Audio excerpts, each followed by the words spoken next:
So hello everyone, so this video I'm going to show you how to download and install Jupyter notebook in your lap or PC. So first you need to open your command prompt. There's no need of going to any other website and just downloading it.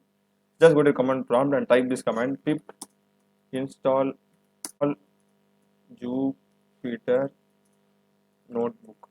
Maybe be careful with the spelling. Just click it, automatically the file will be downloaded. I have already downloaded, so it says requirement already satisfied. So I have downloaded all the packages, so it will take some amount of time for you to download. So if you just now you type Jupyter notebook and press enter.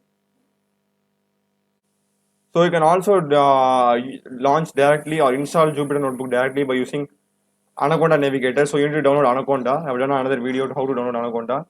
So you can just go there. If it is not installed, you're going to just click install, and you already have it. Just you're going to click launch.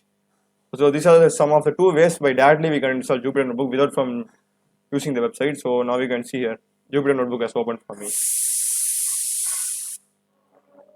And quit. Okay,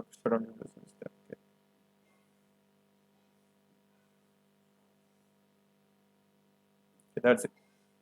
So thanks for watching, and for more such videos kindly subscribe and support. Thank you.